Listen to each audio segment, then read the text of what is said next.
Olá pessoal, hoje nós vamos falar sobre inclusão, negativação indevida nos órgãos de proteção ao crédito, SPC e Serasa. Em que situações isso ocorre, o que o consumidor deve fazer quando se depara com uma situação dessas, quais medidas ele deve adotar, que direitos ele tem e como que ele resolve esse abacaxi. Bem, eu me chamo Rafael, sou advogado no escritório Martins e Quadros, sou responsável pela parte de direito do consumidor aqui do escritório. A questão da negativação do nome do consumidor, da inclusão no SPC, no Serasa, é uma situação que atinge milhões de brasileiros atualmente. Tem uma pesquisa recente que diz que mais de 65 milhões de brasileiros estão negativados, incluídos no SPC. Isso é praticamente 1/3 da população do país. Então é um problema que afeta a boa parte dos brasileiros. O que muitos não sabem é que dessas inclusões, várias não são corretas, não são devidas, não são legais. E nós vamos tratar aqui do que o consumidor deve fazer.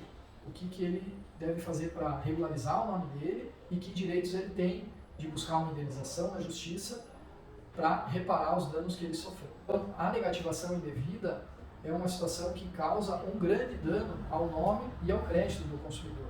Por isso, a Justiça reconhece que o consumidor negativado indevidamente tem direito a uma indenização.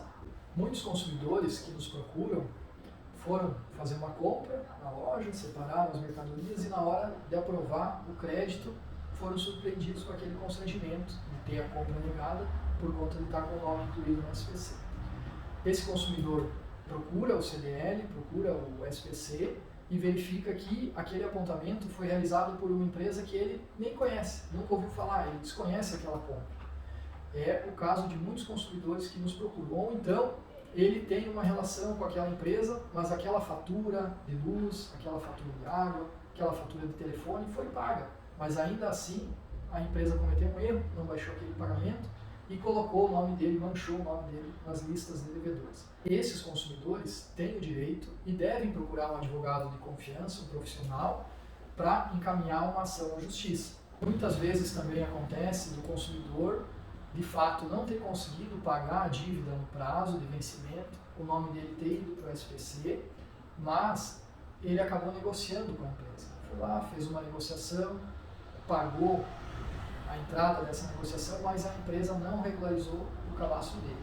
Esse consumidor também tem direito a buscar a justiça, regularizar o seu nome e buscar uma indenização. A empresa, nesses casos de negociação de débito, ela tem o prazo de 5 dias úteis para regularizar o cadastro do consumidor junto ao SPC, junto ao Serasa. Então, se ela não regularizar nesse prazo, o consumidor tem o direito de buscar isso na via judicial. Muitos consumidores também nos procuram com a dúvida de quanto tempo eles podem permanecer com o nome sujo, com o nome negativado. A lei, o Código de Defesa do Consumidor, diz que o máximo de tempo que o consumidor pode permanecer com a restrição por conta de uma determinada dívida é de 5 anos. Então, se após 5 anos o nome dele for mantido no SPC, essa restrição passa a ser ilegal e o consumidor vai ter direito de buscar na justiça a baixa dessa restrição e uma indenização pela manutenção do nome dele de forma indevida, além do prazo legal de 5 anos. Nesses casos em que o consumidor é surpreendido pela inclusão indevida do seu nome no SPC, a primeira providência que ele deve tomar é procurar o CDL local, o SPC local, o próprio Serasa, emitir um documento nesse órgão. Esse documento é uma certidão que menciona a restrição, o apontamento do nome dele, e de posse desse documento ele deve procurar um advogado de confiança dele, um especialista de preferência da área, para que esse profissional encaminhe aí a regularização do cadastro dele e busque também na justiça uma indenização. Provavelmente você, ou algum familiar, ou algum conhecido já deve ter passado por essa situação. Eu espero ter ajudado, ter esclarecido as dúvidas. E se você ainda não passou, mas chegar a enfrentar uma situação dessas, procure seus direitos. Não deixe que a empresa manche seu nome. Então seria isso, pessoal. Até a próxima.